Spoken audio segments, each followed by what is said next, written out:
The movie Materialists, that is coming out soon, stars Dakota Johnson, Pedro Pascal, and Chris Evans. Pedro Pascal is playing a handsome, wealthy billionaire, and Chris Evans is playing somebody that's cute and he's a waiter. I have seen consistently over the last day or so women having the same reaction to this trailer. We've seen this trope a million times. We know this trope.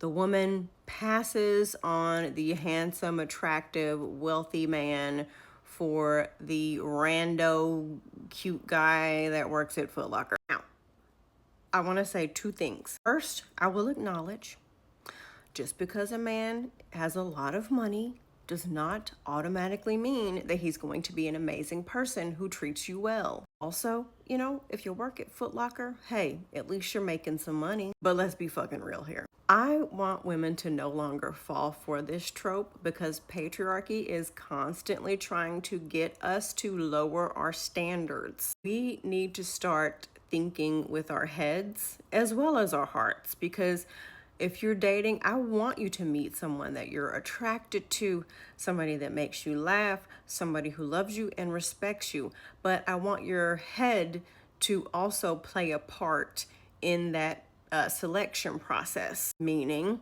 who has the best financial habits. If I want to have children, who is going to be the person who can financially provide and give a good life to these kids? Am I stepping down? Am I taking on a struggle? Because whatever debts they have are now going to be your debts if y'all get together, FYI. And if they're horrible at managing their money, your money is going to be the next to go. I don't remember who said it, but they said that romance is the trick of patriarchy to bamboozle women into dating men who are unattractive, who ain't got no personality, and ain't got no money. And I 100% agree. Marriages way, way, way, way back, first of all, were all about joining together kingdoms, acquiring land, acquiring money. And then you had that time period where you really had to have the blessing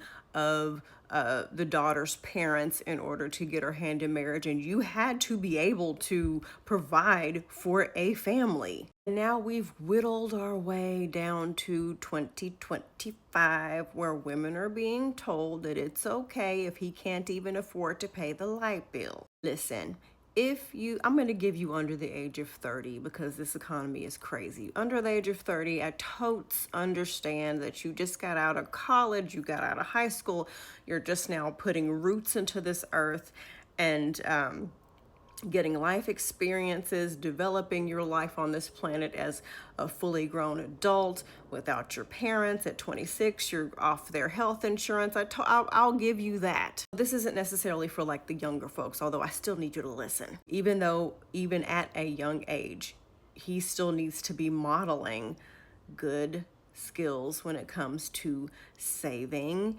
and spending habits and financial planning. Now, for the rest of us who are over 30 and up, it's no longer cute.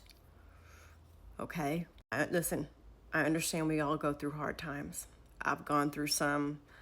The world went through a hard time in 2020. But there comes a time when potential is no longer cute.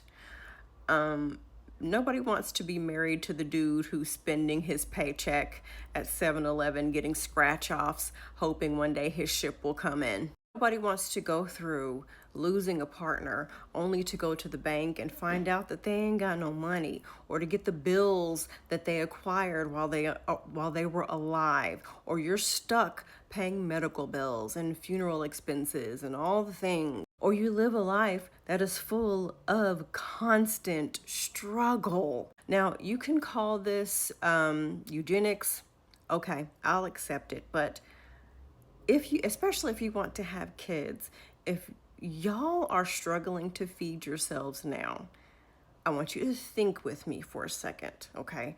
Is it really going to be wise to bring kids into a situation where you can't even afford to feed yourself? Is it really smart to get yourself in the situation? Let's say you don't want to have kids, where you are now going to, on purpose, choose someone to put you in a situation where you will be struggling to make ends meet. Men always think in their best interest. If they're broke, they're going to seek out women who have money so they can get a roof over their head, a car to drive, food to eat, so on and so forth. But we don't think that way. We want love, and there's nothing wrong with that. But love should go hand in hand with your mind and making smart choices so that you don't wind up working into your 80s because y'all never had enough money to save for retirement. You don't want to constantly beg and borrow people to help you be able to feed your children. You don't want to spend your life dodging bill collectors and throwing letters out in the mail from people trying to get their monies. Best thing that women can do when they're dating, when they think they found a man who is the one, he's attractive, he treats you well, great personality, cool beans. But I want you to also ask yourself, outside of those things, how is this situation going to benefit me? Because statistically, women inherit more work and more stress, and years are taken off their life when they get into relationships with these men. You can't pay the light bill with how cute and cuddly he is, okay? You can't buy food with just how deep your love is and all this nonsense and everything. It has to make sense when it's time to go to the bank. It has to make sense at the end of the month. The ends have to meet. The kids have to eat. You have to eat. Do you want to live a life? I think it's ridiculous to live a life of stress on purpose. I totally understand that shit happens. If you are together and something happens, an emergency, and you guys are set back, I totally understand that. You couldn't help that. But to, on purpose, put yourself in a financially chaotic situation is absolutely insane.